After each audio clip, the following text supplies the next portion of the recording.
everybody? It's your favorite NBA Yap artist back at it once again. Today we've got a fun one. I'm sure this one's going to be very popular and well received. We're going to talk about some of the games that happened last night. Admittedly, I didn't have much time or enough time as I wanted to really dive into some of these games. So we're only going to talk about a couple really. But I like the topic of today's video. I really do. So if you guys like daily NBA content, make sure you subscribe to the channel. Getting close to 10,000 subs. I'm pointing now. That's a new thing I'm doing. I'm going to Europe here in a couple of days. So, won't be watching as much basketball, obviously. But I do kind of want to do maybe some travel vlogs. I mean, guys, if you're interested in travel vlogs, leave a like and leave a heart in the comments. I love you guys so much. All right, let's get into it. No coffee. It's later in the day. We're about to go to the gym. Let's hit up this Alani real quick, see what we're talking about. Witch's Brew, huh? A little bit of an apple taste. And I'll tell you what, it's good. It's good. My hands are dirty. I was outside hanging up Christmas lights for my grandparents today, like a good grandchild. You guys don't know what it means to get your hands dirty. Let's get into it. Let's talk about this Lakers and Jazz game last night. Not a lot of defense to be played, let me tell you. But the Lakers win in LeBron James' first game back history. The first player in NBA history to play in 23 seasons. Damn, he's old. He's a grandpap. He just had sciatica. And he looked good. I mean, this Lakers team looked good offensively. Obviously, they're still in this like 3-point shooting rut as a team, which is interesting because they're still winning games regardless. I think they're the 7th ranked offense right now in a game like last night. Obviously, I'm somebody who said that I predicted this team to finish first in offensive rating. I don't know if they'll get there because of this kind of slow-ish start. They're still top 7. But, you see a game like last night and you see why. With LeBron in the mix, this team could easily be the best offense in the league. Really because of the playmaking and passing that LeBron brings to the table. Obviously, he's immediately their best athlete, which is just kind of hilarious to think about. But it does offer this sort of new wrinkle to the equation, especially too considering I really do think LeBron's willing to accept this kind of role players, maybe a little demeaning sounding, but this sort of role player approach here where it's like, I'm cool with being, as people have said it, like, I'm cool with being like the Boris Diaw for this team where I'll play make, I'll create if I need to score. Okay. But give me the ball and let me attack the defense. I'm one of the smartest players in the history of the game. Like, I don't need to score 30 points a game anymore. I'm cool with 15 maybe and just racking up assists. What did he have last night? 12 and 12 or something like that. Something along those lines. It was fun to watch him out there. 11 points and 12 assists. There you go. There you have it. So good to see LeBron back out there. Ayton continues to play well. Well, it's all fake, guys. I was never wrong just early. Just keep in mind. And Luka had another great game. 37 points in this one. 11 of 22. The story here, and this is going to be the talking point we're going to dive into today.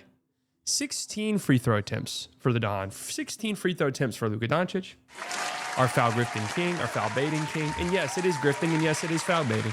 That's what we're going to talk about in today's video. Austin Reeves, 2 of 12 free throws. Sure, why the fuck not? As it stands currently, Luka Doncic, 11 games played so far this season for him.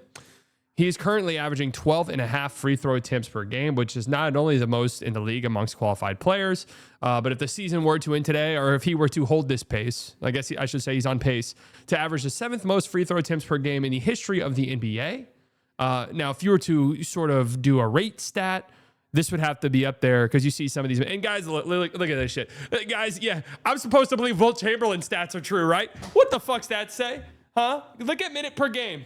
What's that say in the minute per game column right here? What's it say? 48 and a half minutes per game. And I'm supposed to believe these are real stats I'm supposed to care about. 48 and a half minutes per game. Yeah, you guys got it. Sure. Yeah, whatever. Sure. They were just putting whatever in the box score. 52 minutes? Dude, they only play 48-minute games. Huh? No, I got 52 minutes. 116 points. Yes. Dude, they only scored 98. No, I've got 100. Like, I don't buy any of this shit. All right, but anyways, one of the most prolific free throw shooting seasons we've seen so far. Obviously, these will go down. This is not going to last, especially now with LeBron back. I'm assuming Luka's usage, which has been very, very high to start the season, will come down a little bit. The free throw numbers will go down a little bit. I also kind of think the league doesn't really want somebody to shoot this many free throws a game, so you might see sort of a, hey, let's kind of chill out on some of the free throw stuff. That's just kind of how I see it going. But this leads to our debate. This is what I call foul baiting. What's the Anakin Skywalker quote from a Star Wars episode? Now this is Now this is pod racing. Now this is foul baiting. I swear, every time I start recording, boom, Sabrina Carpenter, without fail.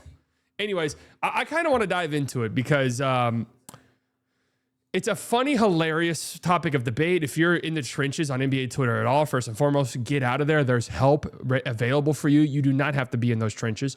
But if you are in the trenches of NBA Twitter, you know that there's an active, ongoing war between Luka stans and Shea stans, and they constantly bitch about the other one shooting free throws, foul baiting, what's not foul baiting. They all foul bait. Luka's a foul baiter, 100%. Luka is a grifter. His grifting this season is off the charts. He's literally been the most prolific grifter in the season, in the NBA so far this season. This is the most basketball I've ever watched to start a season across the league. Nobody is grifting quite like Luka so far. Nobody. Now, you're going to hear that and get angry and irate in the comments, but if you have followed me at all for any period of time, if you have followed me at all, then you know I'm cool with it. I am pro foul grifting.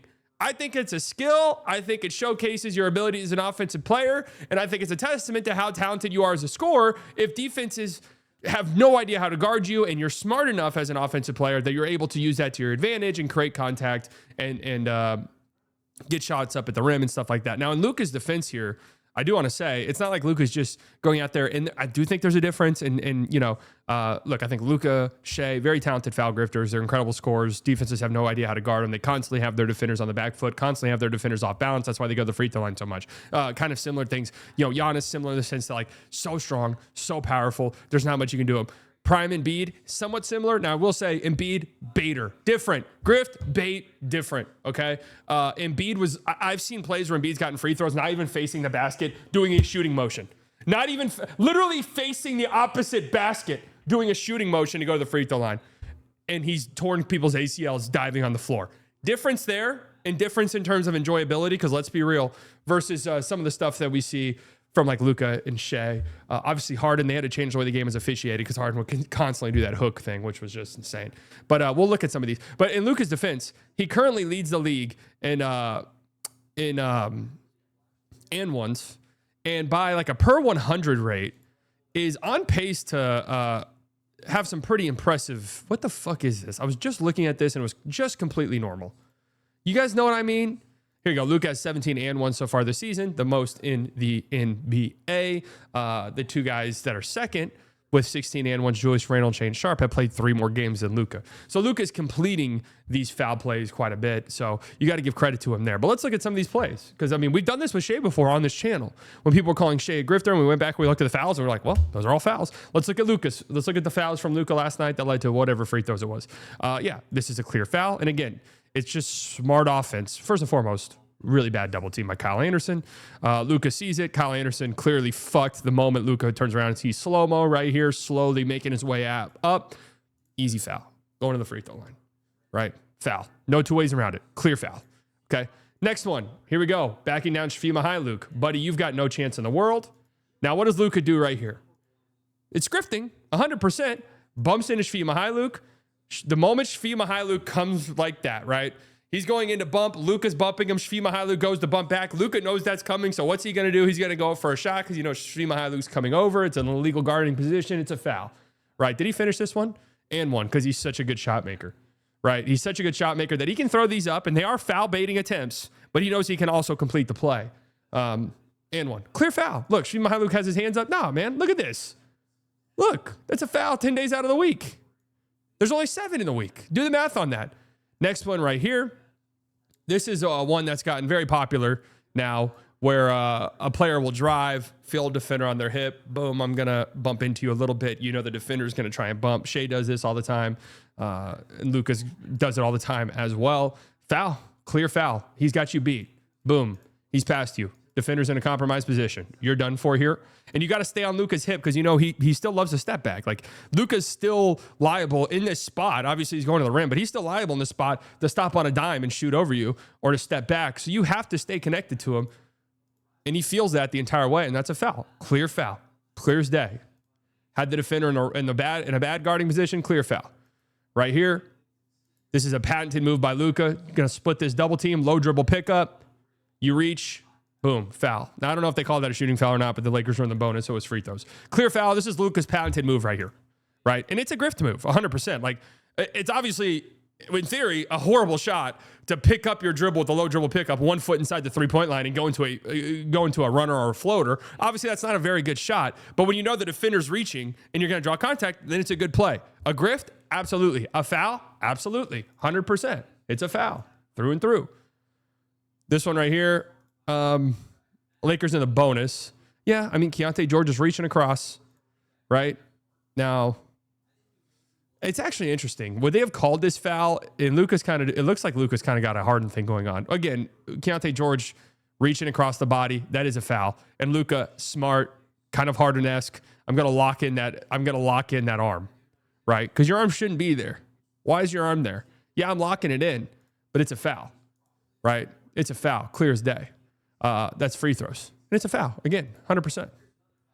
100%. Here's the next one. Boom, Ace Bailey, rookie. You've got no chance. Stay down. Stay down. Stay down. We did this all the time with Shea. And for some reason, people are like, no, man, that's not a foul because I don't like Shea Gilgeous-Alexander and my Pampers are so pissy and I'm so scared about Shea Gilgeous-Alexander and the Thunder team. It's a foul every single day of the week. It's been a foul from the moment basketball was invented, and it will be a foul forever. If you jump into the air as a defender, you're fucked. If you've played any basketball, you know this. If you just listen to what they're saying on the floor, like I can hear the coaches sometimes yelling, players on the floor yelling. One of the things you'll hear more than almost anything else, stay down, stay down, stay down. The moment you jump up on this up fake, you are cooked. It's a foul. Does Luka jump into him a little bit? Yes. But you're technically in his space. Clear as day foul. Again, he's got you up in the air. You're in a compromised position. Is it grifting? Is it baiting? Yes, it is. But you're in a compromised position already. He already has you beat. This one, This one, I actually don't know where the foul was. Okay, Kevin Love reaching in. Boom, again. This is just horrible defense by Kevin Love. If you're playing in the gaps on Luka, you got to know he's going into that pickup. That's like clear as day on the scouting report. If you're helping in on Luka, you better be careful with your hands because he's going into that low dribble pickup and he's going to draw contact and he's going to finish through it. Right? Easy and one. I mean, that's just horrible defense. What's this one right here? Okay, this is just I pulled every single foul that led to Luka getting free throws. Yeah, I mean, this is just a loose ball foul and a rebound. Sure, yeah. Okay. Lakers are in the bonus. Again, horrible Bryce Sensabaugh. Ice Bryce. He knows he fucked up too. This is like a dog. You know those TikTok videos whenever a dog has gotten into something or, who got into the chocolate chip cookies? And then they show the dog, it pans the dog, and the dog's like, that was Bryce Sensabaugh here. Look at him with his hands immediately. Here's the thing. If I'm a ref and I see a player do this immediately with their hands, no, I didn't. Foul on you. I didn't even see it, but I know you did something. Again, if you are helping on Luka, you have to know the moment you reach, you're in some jeopardy, right? And of course, he makes this and one. And it's funny because I was joking that a low dribble pickup this far away from the basket, obviously you're not looking to do a floater from 17 feet away from the basket, but Luka can make those, so I guess maybe. Hilarious celebration there. But again, those were all of the fouls that Luka got. All fouls. All a result of a defender being completely and totally off balance. And when we did this a few months ago in the playoffs with Shea, it was the same exact thing. Defenders in compromised positions over and over and over. Was there grifting? Was there some baiting involved? Yeah, but you've already been beat. You've already been beat. He already has you where he wants you, and you're done. It is a byproduct of these guys being some of the most unguardable, unstoppable offensive forces in the history of the NBA. Okay? They're going to get fouled quite a bit. And now Luka's on the Lakers, right? He's got the Lakers whistle. Now, in my opinion, we don't get enough whistles. Luka should have had 35 free throws last night if anyone actually watched the game. It's clear and obvious that there's an agenda against our ball club. And until it gets addressed, Adam Silver, you're just a bald bitch in my estimation. Okay? Guys, that was Lakers me. That was the blue and purple and gold inside of me, okay? Now, what does this foul baiting do? So as a defender, you now know I can't jump, right? He's such a great shot maker. I have to contest these shots. But I can't jump on any up fakes because I'm going to get a foul call on me. I can't reach right? I can't like kind of hand check him because he's going to go into a low dribble pickup or something and draw contact that way. I can't really ride his hip going to the basket because he'll feel that contact and he'll kind of bump me a little bit, and that's enough to get a foul call. So that leaves opportunities like this against Svi Mykhailiuk just stands no chance at all, really. But Svi Mykhailiuk can't jump, can't contest that really. Easy fall away. Luka's mid-range has been money so far this season. And again, look at Lowry right here. Careful. Careful. Careful. And then right here, drive on Kyle Anderson. Again, Kyle Anderson doesn't stand much of a chance. But boom, I've already beat getting my spot. Now, Kyle Anderson's got to play this a little carefully. Look at the space he's allowing him. He's not riding his body because he knows that's going to be a foul. And that's just too easy for Luka to eliminate that space and get right to the rack. Easy. Easy. Such a talented scorer, man. Unbelievable how good he is at scoring the basketball. And he's doing all of this with like a pretty mediocre three-point percentage. You know, I've seen some people be like, well, wait until Luka's three-point percentage goes up. I don't know. Watching these games, his three-point shot diet is insane. So it's just kind of one of those things that I doubt his three-point percentage will be great this year, but it's one of those things where if you take into account the volume and the difficulty of shots, it'll be impressive. That's kind of how he's always been as a three-point shooter. But anyways, yeah, it's grifting. 100% it is. What's even the point of arguing this? I don't understand. I see people in the weeds on, it's not grifting because it is. It is. It's a skill. It is a skill offensive players have at their disposal. Okay? Like, geez, I'm tired of this. So anyways, the Lakers look damn good offensively. Detroit, what is this? 12 wins in a row. Dennis Jenkins, 14 points. They picked this guy up off the street. They kind of look like a juggernaut, dude. I mean, I don't know. I kind of feel like some of this is early season stuff, but they look damn good, man. Damn good. I spun the wheel yesterday. We landed on this game, Memphis and San Antonio. I'd be lying to you if I said I watched the full entire game of this, but I did catch some of it. I got one thing I need to say. Ultimately, my takeaway from this one, shout out to Harrison Barnes. Had a fantastic game last night. Was dogging Jaren Jackson Jr. We'll talk about him here in a second. But a fantastic game from Harrison Barnes. We'll always show love to Harrison Barnes, Dallas Mavericks legend in my book. I love him. Okay. Look, a lot of talk about what's gone wrong with this Grizzlies team. Are they going to fire their coach? I still don't even know how to pronounce his name. And it might not be worth me learning because it sounds like he might be a very short tenured coach. But yeah, man.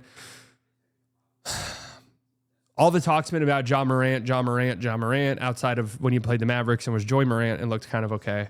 Has not looked good at all so far this season. He's having the press conferences. Now he's dealing with an injury, so on and so forth. Are they going to trade him? Whatever. They've got another guy making $50 million per year on their team who's playing absolutely pathetic basketball, and that is Jaren Jackson Jr., who should be ashamed. And I'm just being totally honest and upfront. You're making $50 million a year, okay? This team is struggling mightily. All of the attention and focus is on Ja Morant. The way Jaren Jackson Jr. should be ashamed of what has been put out on the basketball court this season for a $50 million a year player. If you want to tell me they're not using him right, they're not, getting him the looks that he needs. Okay, that's fine. He's a $50 million a year player. And the product he's put out there so far this year has been completely unacceptable. His body language on the floor is completely unacceptable. The way that he mopes around the floor is completely unacceptable. You're upset, you're angry, the season's not going the way you've wanted it to go. There's some behind the scenes stuff, totally cool. You're making $50 million a fucking season. You're one of the voices and captains of the team. And every time I look at a Memphis Grizzlies game, your ass is moping around the court. You don't rebound. You're not even really playing, your defense is, if you were to watch a Grizzlies game, you'd be like, that guy won defensive. If you didn't know, you'd be like, that guy won defensive player of the year only a few years ago? Him? It's embarrassing. It really is. So, and it deserves some attention because all the attention is probably rightfully so gone to Ja Morant. But Jaren Jackson Jr., what he's done so far this season is bad. No bueno. $50 million a year. Anyways, if you guys like this type of content, leave a like, leave a comment. Goodbye.